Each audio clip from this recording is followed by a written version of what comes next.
Laut Bercerita, sebuah novel oleh Leila S. Chudori. Belangguan 1993.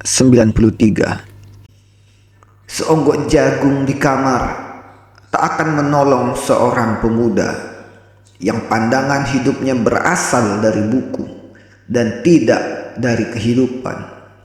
Aku bertanya, apakah gunanya pendidikan bila hanya akan membuat seseorang menjadi asing di tengah kenyataan persoalannya? Rendra Sajak Seonggok Jagung. Sebelum aksi tanam jagung Belangguan terjadi, Gwangju, jika Belangguan adalah aksi kami yang paling melekat di benak untuk waktu yang lama dan aksi Ngawi dianggap berhasil, maka jauh sebelumnya kami pernah belajar dari kegagalan diskusi Gwangju. Di awal tahun 1993, kami pernah merancang sebuah diskusi terbatas di Palem Kecut. Kawan-kawan Wirasena memutuskan sebaiknya mahasiswa dari berbagai kampus Jogja diundang mengikuti diskusi penting ini. Kinan dan Alex ke Manila untuk mengikuti konferensi peran gerakan mahasiswa dan aktivis dalam perubahan di Asia Tenggara setahun lalu. Karena itu kami menyelenggarakan diskusi Gwangju yang dibandingkan dengan People's Power Manila. Pemberontakan Gwangju tahun 1980 adalah studi kasus pemberontakan di Korea Selatan yang gagal dalam melahirkan demokrasi. Sedangkan People's Power ETSA berhasil menumbangkan Presiden Marcos yang kemudian menjadi sumber kecemburuan. Karena kami berangan-angan agar kekuatan semacam ini bisa terbentuk di Indonesia. Beberapa kali aku menyampaikan dengan setengah bergurau, para aktivis tak perlu bermimpi Indonesia akan pernah mengalami people power seperti ETSA. Selain Indonesia tidak memiliki keintiman dengan Amerika Serikat seperti Filipina, masyarakat kita terlalu heterogen, kataku sambil merujuk pada peran gereja yang cukup vital dalam pergerakan hari-hari terusirnya Presiden Marcos. Kinan dan Alex selalu berpikir positif dan menganggap mimpi dan cita-cita adalah satu hal yang sama dan sebangun. Indonesia tak memerlukan Amerika Serikat laut, cukup kelas menengah yang melek politik dan aktivis yang tak lelah menuntut. Untuk itu kita harus melihat kekompakan perlawanan mahasiswa pada peristiwa Gwangju. Demikian jawab Kinan dengan penuh semangat. Aku ingat betul bagaimana Kinan dan Alex menyiapkan materi diskusi itu dengan serius. Mereka mencatat pointers dan berbagi tugas. Kinan akan membicarakan persamaan beberapa negara di Asia Tenggara yang memiliki persamaan problem dan hubungan dengan militer, dan mengapa Gwangju bisa gagal dan mengapa people power bisa sukses. Alex berencana mempresentasikan slideshow rekaman foto-foto mahasiswa dan anak-anak muda yang dulu terlibat Gwangju. Terus terang, aku sangat ingin menyaksikan presentasi Alex karena dia bekerja sedemikian keras untuk mencari-cari para mahasiswa dan aktivis yang terlihat pada foto-foto dari fotografer terkemuka saat itu. Kemudian dia merekam foto mereka kini, sebuah foto esai sebelum dan sesudah gerakan Gwangju.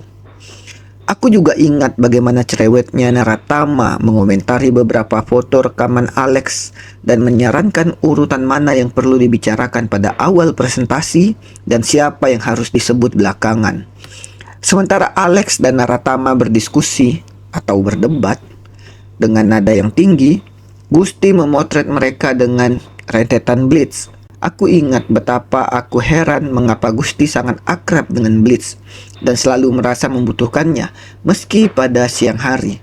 Tetapi aku lupa bertanya karena kami terlalu sibuk membantu membuat selebaran diskusi yang kami distribusikan di beberapa pelosok terpilih kampus Yogyakarta.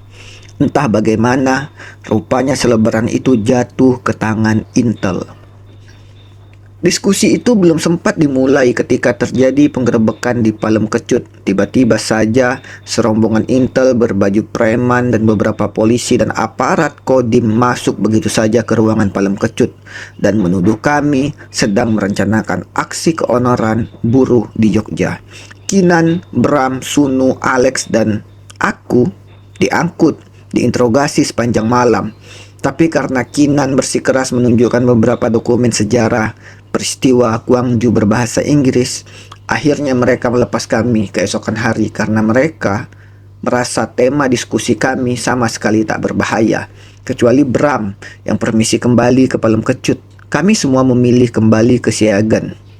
Sambil mencoba menganalisa bagaimana aparat sudah bisa memegang selebaran yang kami sebarkan secara terbatas. Kami paham bahwa menyebar selebaran untuk para mahasiswa dan aktivis akan beresiko. Tetapi kami tak menyangka penyebaran yang agak meledak itu hanya sehari sebelum tanggal penyelenggaraan diskusi bisa segera menyebabkan penggerebekan. Sunu langsung berkesimpulan ada seseorang di antara kami yang membocorkan rencana diskusi terbatas ini. Kinan masih mencoba membuang kecurigaan itu, meski sekarang dia mulai mendengarkan keluh kesah kecurigaan kami. Naratama tidak ada di sini. Dengan tak sabar, Daniel langsung menunjuk siapa yang perlu dicurigai ketika kami baru saja tiba di rumah hantu Siagan. Kemana? Kemana dia? Saya memang meminta Tama untuk ke Jakarta, ada yang harus diurus. Jawaban Kinan langsung membungkam Daniel dan kawan-kawan lain yang sudah sejak lama mencari alasan untuk memusuhinya. Hening. Daniel sudah mau membuka mulut dan membatalkan protesnya ketika Kinan menggelengkan kepalanya. Akhirnya kami tak bisa menyimpulkan kebocoran itu datang dari kelompok Winatra, Taraka, apalagi Wirasena. Tetapi Bram mengingatkan mungkin saja mahasiswa yang keluar masuk Siagan. Masih ada yang polos menyebar selebaran itu ke arena yang tak ditunjuk sebagai titik distribusi. Sunu, Daniel, Alex, dan aku masih yakin bahwa kami harus agak berhati-hati pada Tama. Karena tekanan kami yang terus-menerus, akhirnya Kinan menyerah dan tidak menyertakan Naratama dalam aksi belangguan.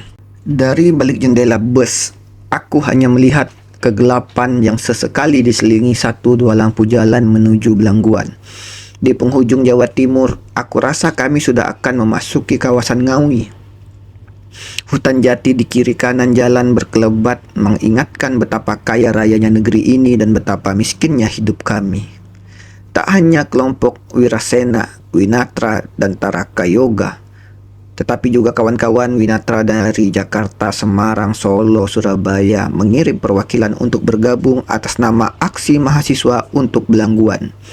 Sudah beberapa tahun terakhir, Bram, Kinan, Julius, Alex, dan tim Winatra Jawa Timur mempelajari dan mendata konflik petani dan tentara di kawasan ini. Lahan pertanian rakyat desa Belangguan digusur secara paksa karena daerah kediaman dan lahan mereka akan digunakan untuk latihan gabungan tentara dengan menggunakan mortar dan senapang panjang. Lahan pertanian jagung mereka digusur bulldozer. Mendengar ini lantas saja aku teringat Sajak Seonggok Jagung, karya Rendra, sang penyair, dan aku sama-sama mengusulkan agar mahasiswa dan aktivis melawan tentara dengan aksi tanam jagung. Kami tak punya senapang dengan bayonet, kami tak punya otot, tak punya uang. Gerakan kami semua bermodalkan semangat, uang pribadi, dan sumbangan beberapa individu yang secara diam-diam sudah muak dengan pemerintah Orde Baru yang semakin represif dari tahun ke tahun.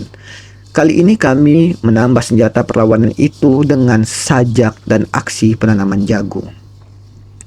Akhirnya kami berangkat dari Yogyakarta pukul 9 malam menuju Pasir Putih Situbondo. Perjalanan belasan jam di atas bus itu memang cukup panjang. Namun bus besar yang menampung 40 mahasiswa dan aktivis muda yang masih percaya kata perjuangan dan lawan itu tak menghalangi kami untuk mengisi waktu dan berbincang, bergurau dan menceritakan yel-yel dari bait-bait Sajak Seonggok Jagung yang penuh gelora. Sang penyair, Julius, dan Dana sengaja duduk di belakang dekat pintu bis karena mereka merokok dan hanya berani menyalakan kreteknya saat kami sesekali berhenti untuk numpang ke toilet di beberapa titik. Di depan adalah anak-anak Jakarta yang terlihat dari penampilannya yang bening dan ransel besar yang mengingatkan aku pada anak-anak muda yang akan bertamasya. Aku tak berani terlalu sering menoleh ke belakang karena 3 baris di belakang bangku kami adalah tempat duduk Anjani, Coki, dan Abi. Dari ekor mataku, aku bisa melihat Anjani membuka buku sketsanya sambil sesekali menjawab pertanyaan Coki. Sementara Sunu sudah mulai terdengar dengkurnya yang halus. Aku masih saja terbelalak. Meski sudah mencoba merebahkan kepala, tempat-tempat yang bisa membuatku tertidur nyenyak hanyalah tempat tidur atau bangku panjang.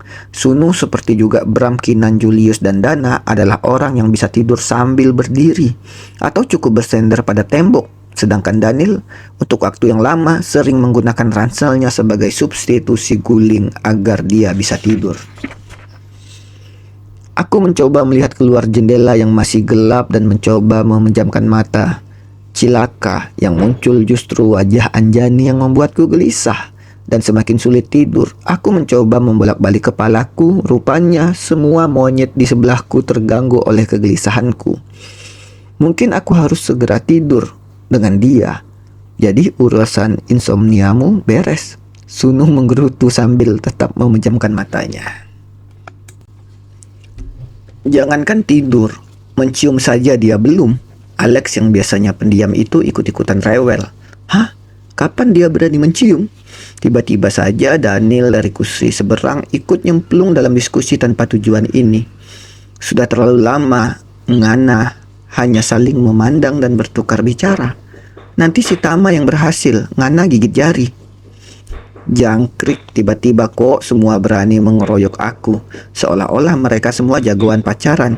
Keroyokan ini persis gaya anak-anak SMA yang tidak mutu. Oke, aku harus mengakui Daniel yang kulitnya putih bersih dan mukanya tak akan kunjung tua. Anak Jakarta menyebutnya baby face. Biasanya menjadi incaran mahasiswa semester pertama karena mereka belum tahu kerewelannya. Alex selalu disukai karena suaranya yang merdu dan entah kenapa alisnya yang tebal itu menjadi magnet, ditambah lagi dengan gayanya yang membawa kamera di dalam ranselnya. Jadilah dia seorang Robert Capa dari Flores. Hanya kali ini Kinan sudah melarang Alex membawa kameranya karena aksi tanam jagung agak beresiko. Jadi Alex sudah memotret area itu pada saat kunjungan pendahuluan bersama Bram, Kinan, dan Julius. Sunu yang berwajah agraris dan berkulit sawo matang itu punya pacar tetap yang setia, bernama Nilam, anak fisip. Nilam yang manis dan begitu cinta dan setia pada Sunu. Punya mentalitas yang sama dengan keluargaku, bangga dengan aktivitas Sunu, tapi senantiasa khawatir karena Sunu sudah beberapa kali ditangkap dan dilepas polisi akibat aksi-aksi yang kami selenggarakan. Dari kami berempat memang hanya akulah lelaki yang pasif, setengah tolol, dan hanya bisa mengagumi perempuan dari jauh. Aku melirik ke belakang, khawatir ketiga pelukis mural itu mendengar ocehan monyet-monyet jelek ini. Volume suara Sunu malah semakin meninggi. Payah kau laut, Naratama saja lebih berani. Alex tertawa. Meski matanya masih tetap terpejam, dia hanya akan sibuk membayangkan dan menulis cerita pendek tentang Anjani. Sementara Naratama sudah asik berciuman, bergulat Aku berseru semakin galak. Mulut Alex kubungkam dengan telapak tanganku. Sunu, Daniel, dan Alex tertawa semakin ramai hingga membangunkan teman-teman yang duduk di sekitar kami. Ketiga sahabatku memang tai kebo. Mereka mengenalku dengan baik. Mereka tahu isi hatiku, jantungku, bahkan pori-pori kulitku hingga sukar sekali mengelak. Tai lah. Sunu tersenyum melihat aku tak berkutik dan mencoba memejamkan matanya kembali, sedangkan Alex dan Daniel merebahkan kepala masing-masing. Aku ikut-ikutan mencoba beristirahat untuk menghindar serangan mereka dan untuk mengingat-ingat bagaimana ketiga kawanku ini menjadi kenal betul dengan diriku meski aku jarang sekali bertransaksi informasi pribadi. Kami berempat nyaris tak terpisahkan di Pelam Kecut maupun di Bulak Sumur. Alex dan Daniel kebetulan sama-sama kuliah filsafat, aku sastra Inggris dan Sunu sastra sejarah. Tapi kami tak terlalu tertarik membicarakan kuliah kami kecuali jika ada yang merasa kesulitan menulis tugas esai. Dan soal kesulitan menulis esai hanya dialami Daniel karena dia senang membuat rumit yang sebetulnya sederhana. Sedangkan Sunu, Alex, dan aku lebih suka membicarakan diskusi-diskusi politik yang diselenggarakan Presma yang semakin hangat karena masih ramainya kasus Kedung Ombo, dan bagaimana akhirnya kami terlibat karena rasanya tak cukup sekedar meliput dan menuliskannya.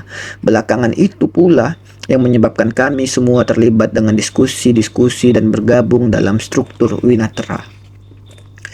Tapi diskusi yang paling menyenangkan adalah jika kami membicarakan perempuan yang kami sukai dari jauh. Kami berempat adalah lelaki-lelaki bodoh yang sampai sekarang belum paham karakter perempuan kecuali di tempat tidur. Tentu saja kami semua sudah melepas keperjakaan kami, tetapi itu bukan pengalaman yang menyenangkan, bahkan bagiku rada memalukan. Seks yang terjadi pada masa pertumbuhan biasanya mengecewakan karena terlalu banyak fantasi bahwa hubungan seks akan dahsyat dan meledak-ledak. Ternyata ketika kali pertama akan mengalaminya bersama pacar pertamaku, aku sama sekali tak tahu bahwa peristiwa itu bisa selesai hanya dalam waktu beberapa detik. Kok bisa? Bagaimana film-film dan novel menggambarkan adegan seks begitu rupa sehingga terasa cantik, bergelora, sekaligus mengguncang? Apakah mungkin seks sebaiknya hanya dilakukan dengan orang yang sangat kita cintai? Tapi sudahlah. Dengkur Sunu yang halus sudah mulai terdengar dan saling bersahutan dengan dengkur Daniel. Aku mencoba memejamkan mata karena pasir putih masih jauh, sementara tujuan kami adalah Belangguan. Kami tiba di pasir putih ketika matahari merekah dari balik awan. Bus kami yang panjang dan besar itu berhenti perlahan-lahan, sementara seisi bus masih tertidur. Dengan tak sabar aku berdiri dan menjenguk dari jendela. Pasir putih itu bukan sekedar nama. Di hadapan kami hamparan pasir putih itu seperti sebuah karpet sutra yang tak bertepi. Ketika orang menyebut Indonesia yang indah, pastilah maksudnya bukan Jakarta yang penuh sesak atau identik dengan kemacetan, melainkan semua pantai yang seolah bersatu dengan pucuk langit seperti ini. Ketika bus betul-betul berhenti, tanpa menanti ketiga kawanku bangun, aku langsung saja melorot keluar dari tempat dudukku dan loncat dari bus yang menyekap kami selama belasan jam. Aku membuka sepatuku dan menentengnya berlari merasakan pasir yang langsung mencium telapak kakiku. Aku bisa melihat Nun di penghujung sana. Perlahan-lahan matahari mulai bergerak dan selajur cahayanya membuat riak seperti lautan berlian. Rasanya aku tak percaya, hanya beberapa jam dari sekarang kami akan berteriak mengepal tangan dan dengan nekat melakukan aksi tanam jagung. Rasanya ingin menetap di sini selama-lamanya. Astaga. Aku membalikkan badan dan Anjani sudah berdiri di belakangku sambil menenteng sepatu kets putihnya. Betapa kecilnya sepatu kets itu dan betapa cantiknya jari-jari kakinya yang dikerubung pasir itu. Aku cemburu pada pasir putih Situbondo yang diperbolehkan memeluk dan mencium kakinya. Aku juga ingin menjadi pasir dan menempel di antara jari-jari kakinya itu. Anjani melempar pandangannya ke sekeliling kami, seperti mengawasi apakah ada yang menyaksikan kami, lalu melangkah semakin mendekatiku. Meski matanya memandang matahari yang nampak semakin gembira bertemu dengan kami, hari makin terlihat terang dan kulihat monyet-monyet berambut kusut dan wajah setengah mengantuk.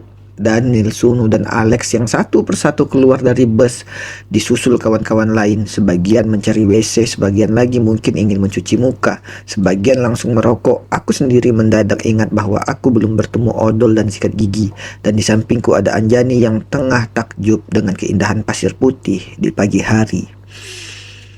Aku ingin melipir diam-diam untuk sikat gigi, tapi pasti terasa tak sopan. Namun jika aku berdiri di sini, pasti aku harus berdialog dengan mulutku yang beraroma tak sedap.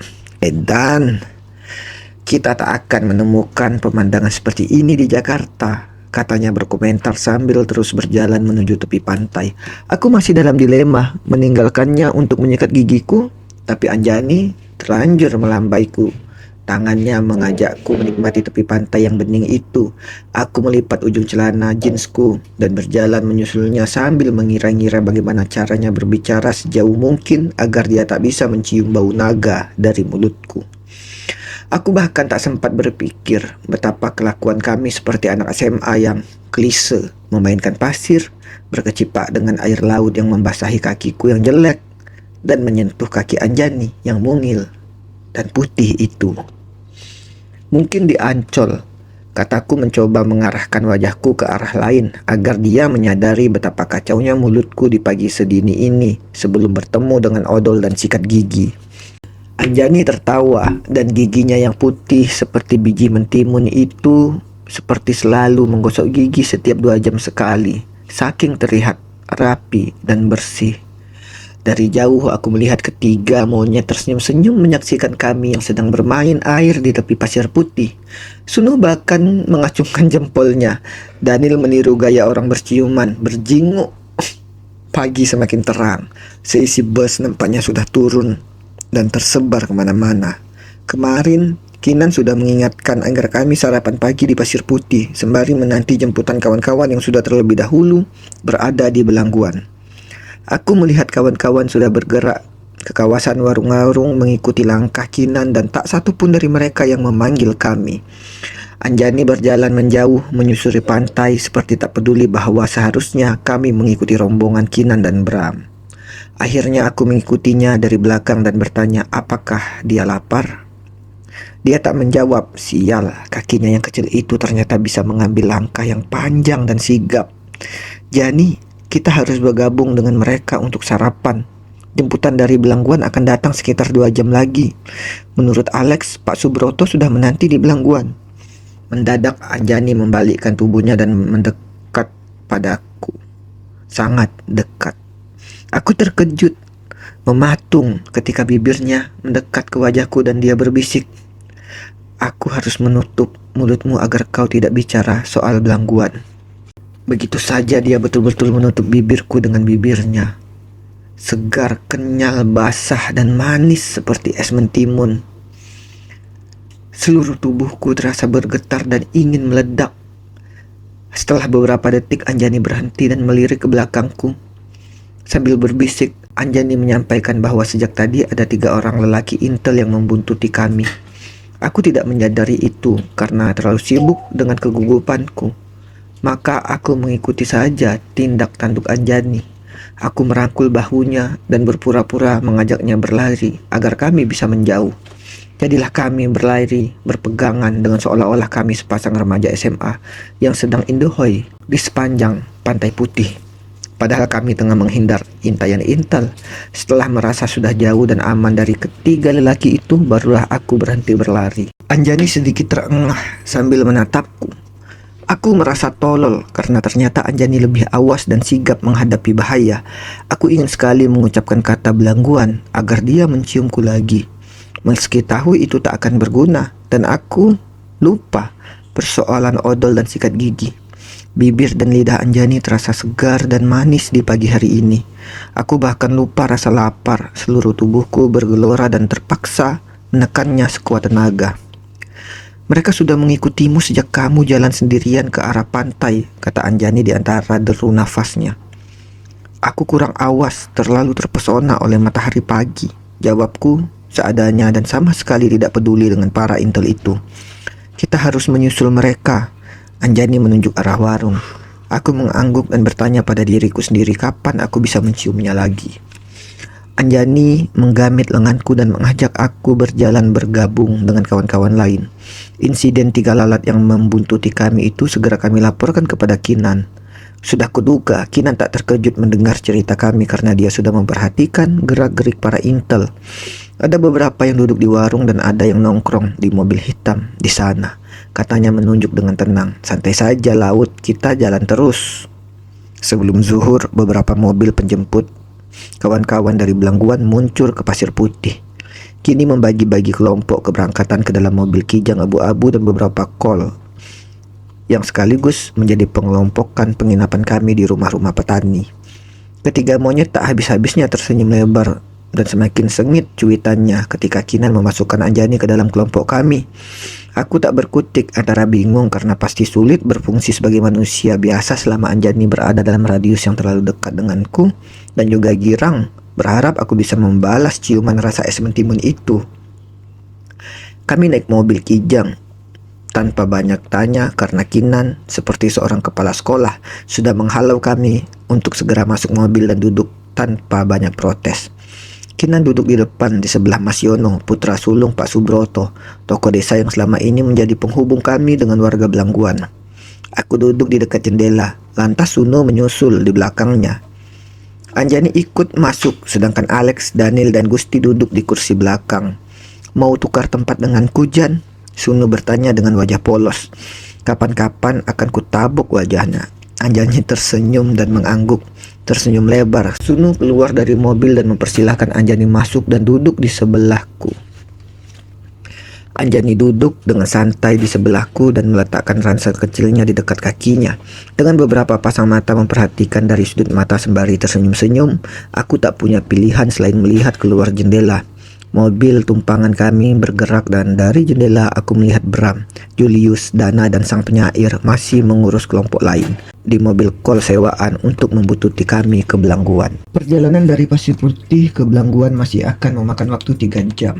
Dan aku tak pernah membayangkan apa yang ada di hadapan kami. Mungkin karena kami sudah sarapan. Aku merasa wajah kawan-kawan nampak cerah dan optimistik. Hanya Anjani yang sesekali melihat keluar jendela dan ke belakang. Aku menyentuh jarinya agar dia lebih tenang. Anjani menatap ke depan sambil membalas sentuhan jariku. Kita harus berpura-pura tidak tahu bahwa mereka ada di belakang kita, kataku sambil menatap ke depan. Anjani mengangguk. Tapi mobil itu dekat sekali mengekor di belakang kita. Kinan sudah tahu, bisikku.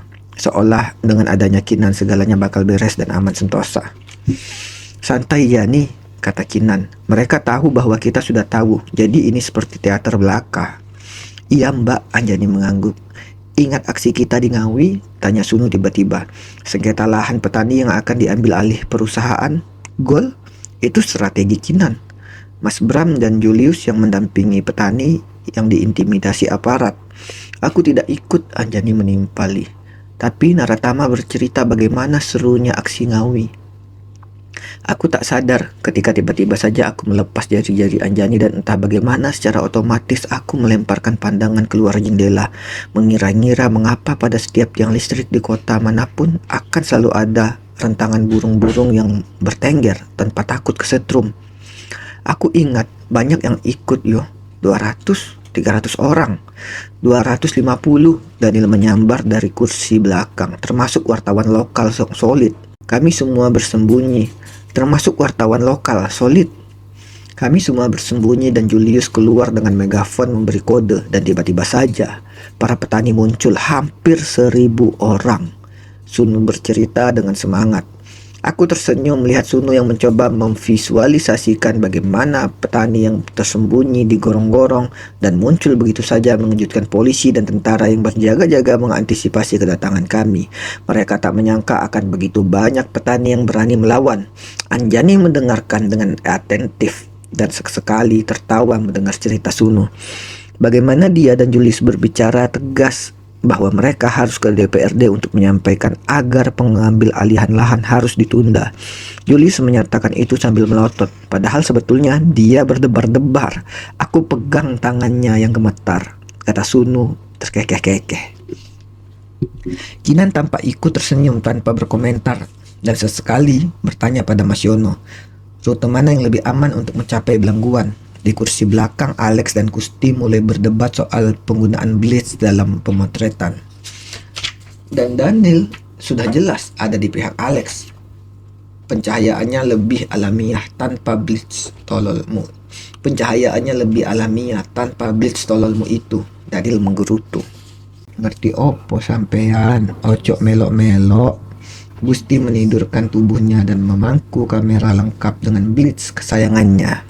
Anjani menoleh ke belakang, seperti ingin memastikan para lalat yang membuntuti kami.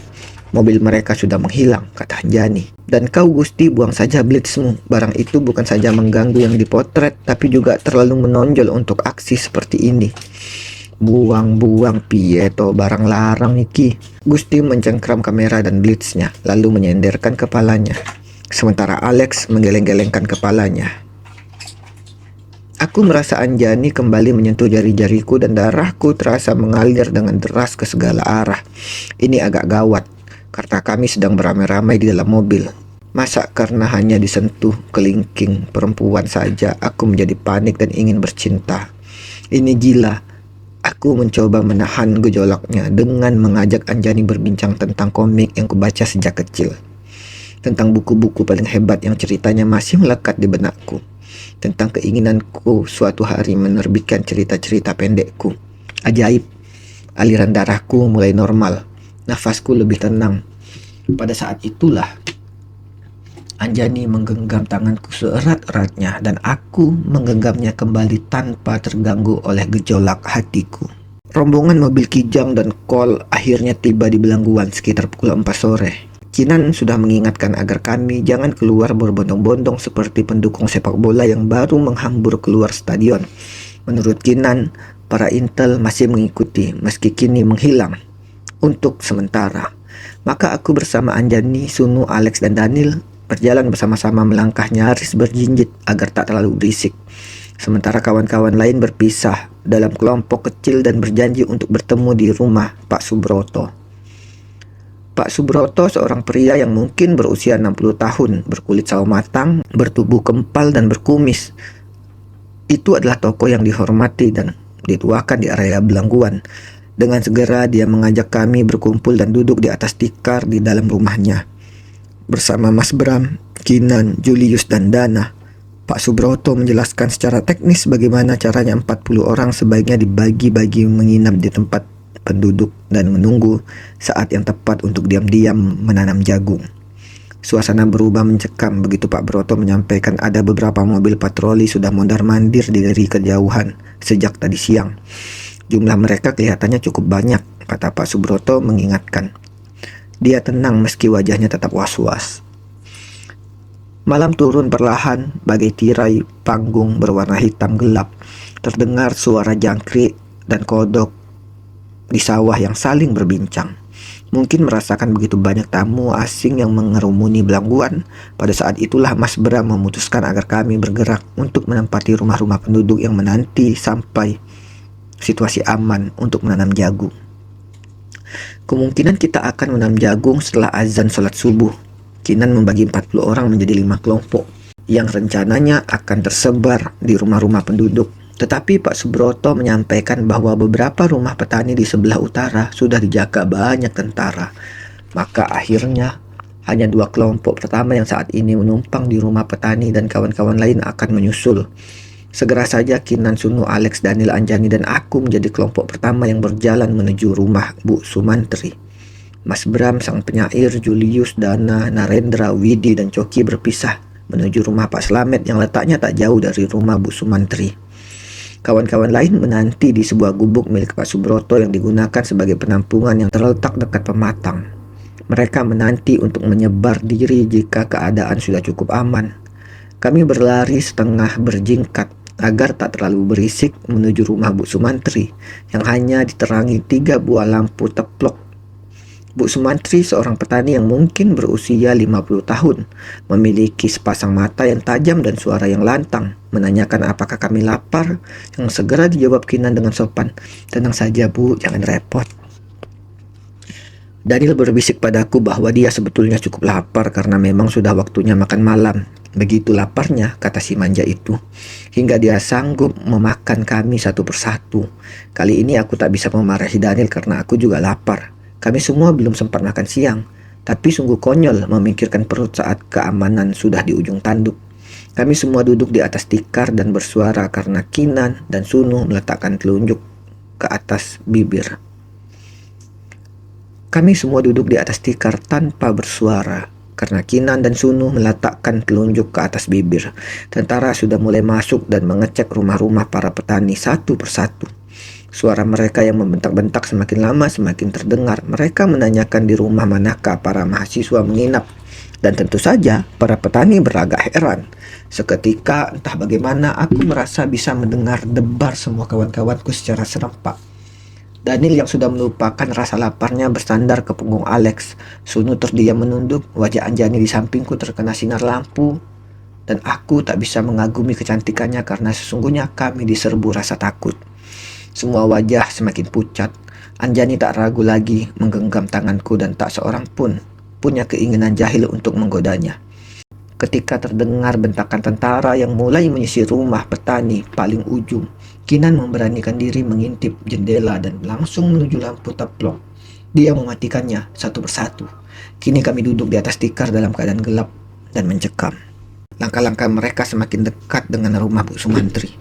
Saat ini mereka tengah menggedor-gedor rumah petani yang hanya beberapa puluh meter dari kami. Sunu dan aku sama-sama bangun dan mengintip dari balik jendela. Hanya dalam 2 detik kami segera menghalau kawan-kawan lain untuk bersembunyi di mana saja. Di bawah dipan, di balik lemari, atau di bilik Bu Sumantri, karena beberapa orang tentara tampak berjalan ke arah kami. Anjani yang bertubuh kecil entah bagaimana bisa menyelip di balik pintu dapur dan teman-teman lain sudah menyebar ke setiap pojok rumah. Bu Sumantri kelihatan iba melihat kami.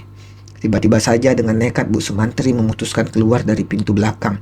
Kami tak tahu apa yang dilakukan sang ibu sampai akhirnya terdengar suara lenguhan sapi dan desah Bu Sumantri mengusir-usir sapinya.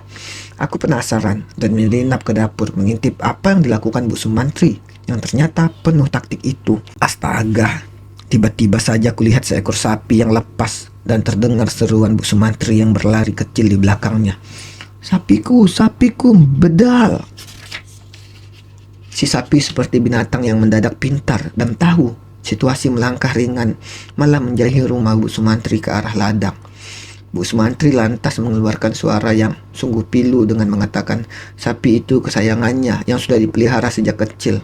Sungguh ajaib beliau bisa meratap dan terdengar terisak-isak. Hingga beberapa intel yang tengah melangkah dengan muka garang itu akhirnya membantu mengejar si sapi lincah. Taktik Bu Sumantri mujarab. Beberapa intel yang semula akan masuk ke area rumah Pak Slamet dan Bu Sumantri lantas menjauh. Seperti khawatir si sapi lincah akan mengganggu kegiatan intimidasi mereka. Kami menghela nafas. Begitu Bu Sumantri masuk kembali, sembari mengusap-usap air mata, Anjani memeluknya erat-erat. Ternyata sang ibu lebih rasional, seperti tak punya waktu untuk sentimental.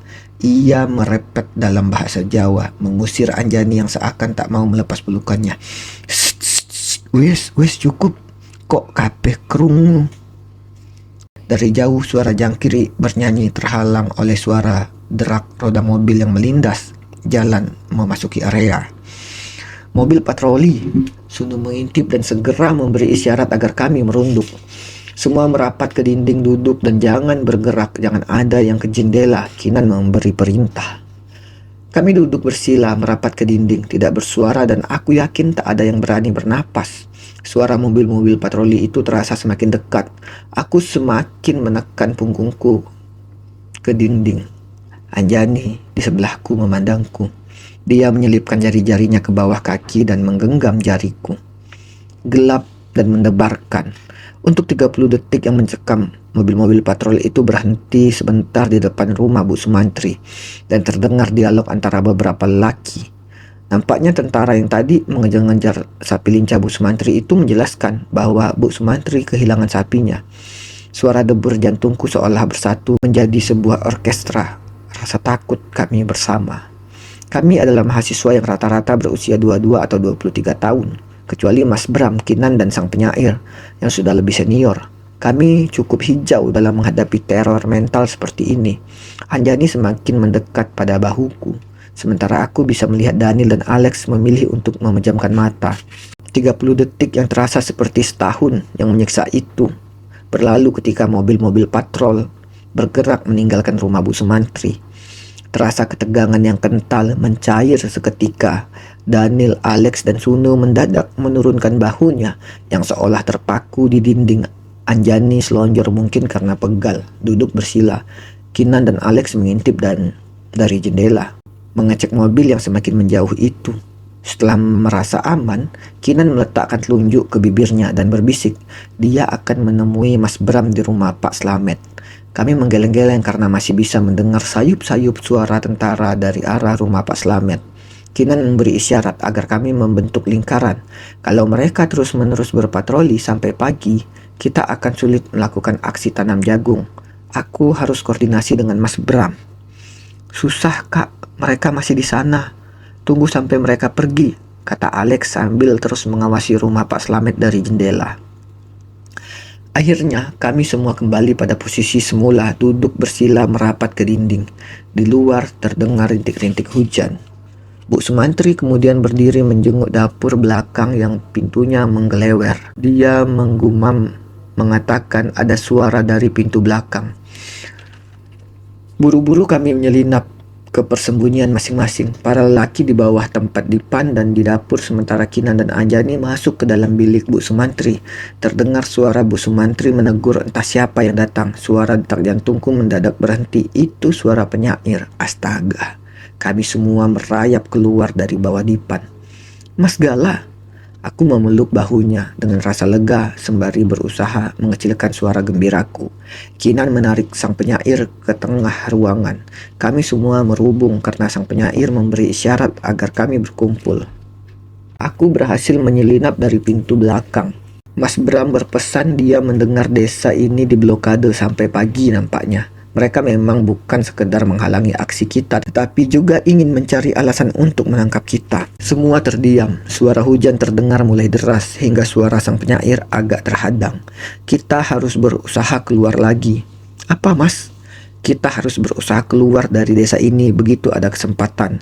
Sang penyair sedikit menaikkan volume suaranya, bersaing dengan suara hujan yang semakin deras. Mereka sudah mengintimidasi para petani yang rumahnya di ujung utara. Para ibu dan anak-anak ketakutan, tapi tak satu pun dari mereka yang membocorkan posisi kita. Jadi sebaiknya kita berusaha keluar dari belangguan.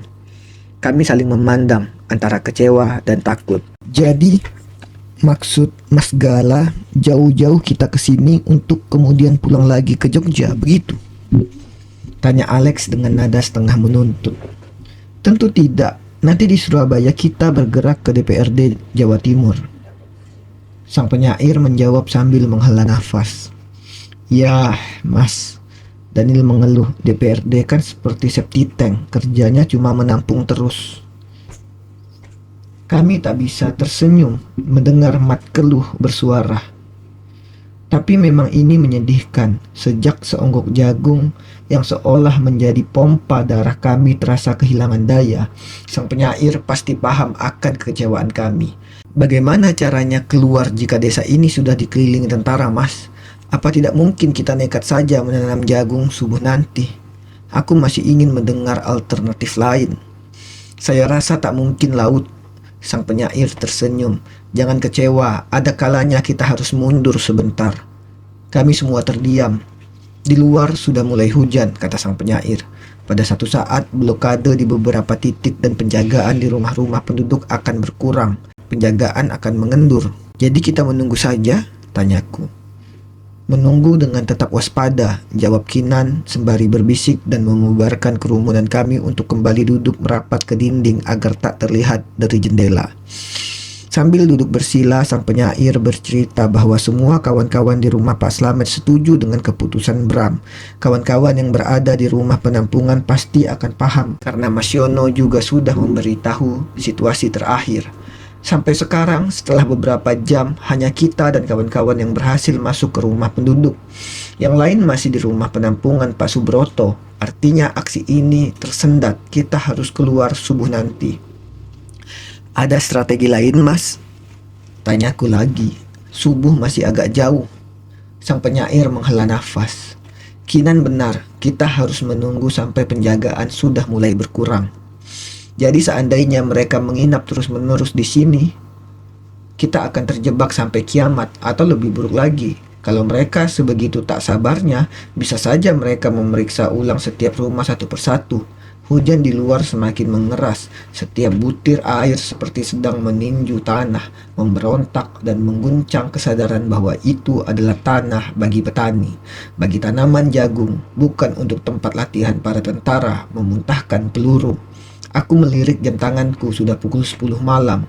Hujan semakin menjadi-jadi seolah langit menumpahkan seluruh persediaan air. Tak lama kemudian terdengar serangkaian petir mulai menyambar. Tiba-tiba saja, kita harus pergi sekarang.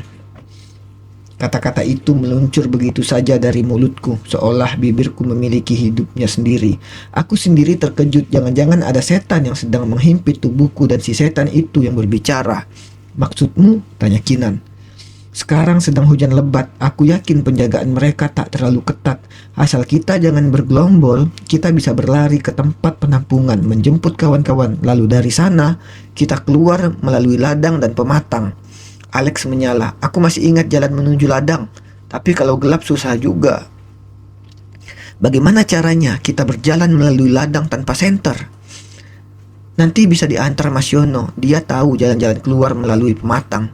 Tiba-tiba Bu Sumantri bersuara. Kami saling memandang, hati berdebur kencang. Kinan dan Sunu mengangguk-angguk. Laut benar, kita keluar satu persatu melewati hujan. Jangan ada yang menyalahkan senter selama masih di wilayah ini. Saya akan antarkan sampai rumah penampungan Pak Broto, kata Bu Sumantri. Tak usah Bu, kami bisa sendiri. Tidak apa-apa, Bu Sumantri memberi isyarat ke dapur. Oke, Laut ikut Bu Mantri menuju ke rumah penampungan Pak Broto. Diikuti Anjani, lantas Alex.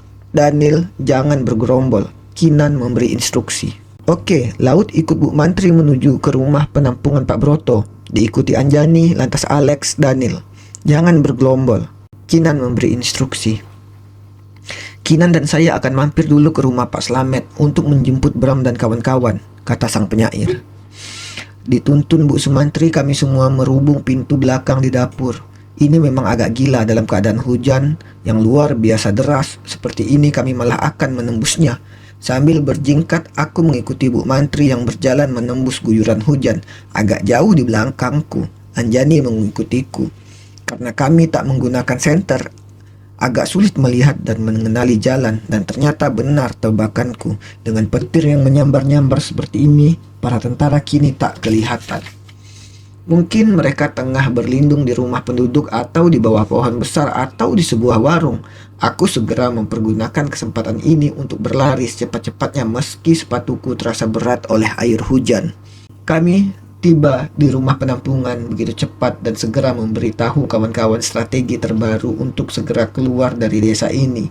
Sementara menanti Kinan dan sang penyair menjemput kelompok Mas Bram, kami semua sudah basah kuyup ketika akhirnya Kinan, Mas Bram, sang penyair dan kawan-kawan terlihat menyusul kami.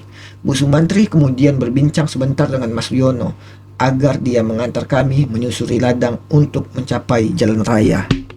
Mas Yono segera memberi penjelasan bahwa kami yang sebagian adalah anak-anak Jakarta yang belum pernah bersentuhan dengan sawah akan menuju jalan raya dengan merayap melalui ladang jagung yang masih utuh, mencebur masuk irigasi dan menyeberangi kali.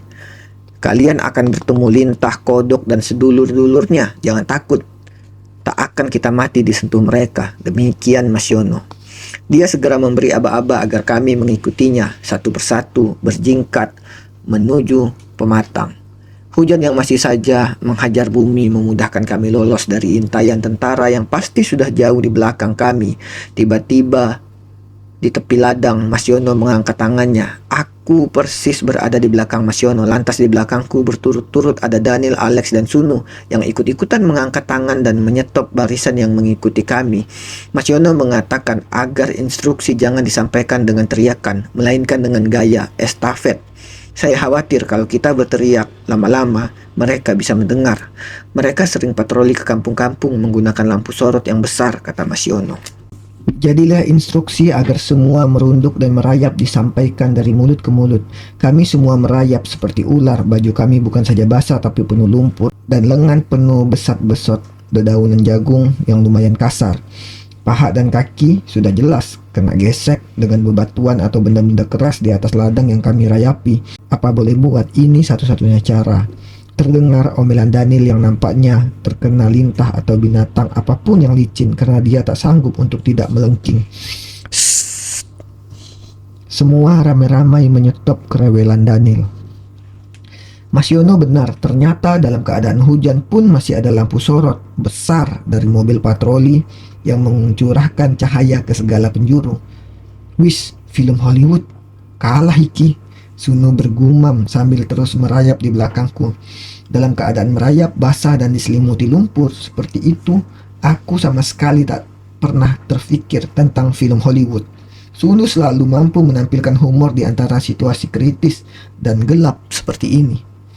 Di belakangku Daniel mencengkeram kakiku sehingga aku sulit merayap. Dan lepas Dan, aku susah maju. Kayaknya aku digigit ular. Ular apaan? Gak tahu, lembek-lembek masuk ke celana. Geli aku. Kampret. Lepas Dan, ini bisa jadi macet. Tentara masih di belakang kita Dan. Daniel melepas cengkeramannya dan aku segera merayap dengan cepat seperti belut dalam lumpur mengikuti Mas Yono yang sudah meluncur jauh di depan. Lampu sorot besar patroli masih saja berputar-putar seolah mereka ingin meyakinkan diri bahwa tak ada siapapun yang bersembunyi di ladang seluas itu. Tiba-tiba saja aku merasa ada yang menyorot lampu dari belakang. Dan siapa itu yang menggunakan senter? Suruh matikan. Lex, sampaikan yang di belakang, matikan lampu senter, kata Daniel kepada Alex, dan secara estafet Alex menyambung informasi itu kepada Sunu dan seterusnya. Aku masih terus merayap mengikuti Mas Yono yang terengah-engah mengatakan sebentar lagi kita akan mencapai tepi jalan raya. Tiba-tiba, kenapa mereka malah menyalakan lampu senter? Dan suruh matikan. Daniel tak sabar dan berteriak menyuruh kawan-kawan pada ekor barisan untuk mematikan lampu senter. Entah bagaimana mereka salah mendengar informasi. Sorry mas, dengarnya nyalakan lampu senter. Disuruh matiin malah dinyalakan. Kuping apa pangsit? Kita sudah sampai Mas Laut. Itu yang berisik, coba ditenangkan dulu. Mas Yono mendadak berhenti. Dia bangun perlahan dan membersihkan gumpalan lumpur pada kaki, paha, dan lengannya. Aku ikut-ikutan bangun dan mulai bebersih kaki dan tangan dari lumpur sampai mengatakan pada Daniel agar mereka berhenti mengeluh karena kita sudah sampai tepi jalan raya. Mas Yono mengecek kiri kanan dan dengan senter kecil yang dia selipkan di kantung celananya, lantas segera mematikan dan mengangguk. Kelihatannya aman. Semua perlahan ke jalan besar tapi tetap berjalan di pinggir, katanya dengan volume suara normal. Entah bagaimana segala keluhan segera berhenti serentak karena mereka semua boleh berdiri. Kami sama-sama melangkah ke sisi jalan besar dan barulah aku menyadari sebagian dari kami memang mengalami luka-luka. Kelihatannya mereka anak-anak Jakarta yang kulitnya masih halus hingga mudah kena besot. Lex, Nuh, bantu bopong anak-anak Jakarta, kasihan nih. Kinan memberi instruksi satu persatu. Aku membantu beberapa anak Jakarta yang tak tahu bagaimana cara melepas lintah dari kakinya. Gaya baca mau kesentuh lintas saja sudah menjerit. Anjani menggerutu. Aku ingin sekali tertawa dan memeluknya, tetapi hari begitu gelap dan basah. Dengan patuh kami membantu memanggul beberapa mahasiswa Jakarta. Ada yang terpincang-pincang, ada yang luka berbesot-besot batu ketika merayap. Ada yang melolong karena geli dengan lintah yang menempel di pangkal paha, dan ada yang bernasib seperti Daniel yang celananya kemasukan kodok kecil. Setelah semua membersihkan diri dan bersumpah serapah karena seumur hidup mereka, ya tentu anak Jakarta, belum pernah bersentuhan dengan binatang-binatang menggelikan. Mas Yono mengatakan kami bisa duduk di sini, di salah satu belokan jalan di mana bus jurusan Banyuwangi, Surabaya akan lewat sebentar lagi. Setelah berjalan 1 kilometer, kami mencapai satu pohon besar agak menjorok ke dalam di hadapan jalan raya. Mas Yono mengatakan itulah titik tempat bus Banyuwangi Surabaya akan berhenti. Kami berhenti dan duduk di bawah pohon, tak ada yang peduli dengan tanah yang basah. Toh seluruh tubuh kami sudah penuh lumpur yang sudah setengah kering bercampur keringat dan hujan.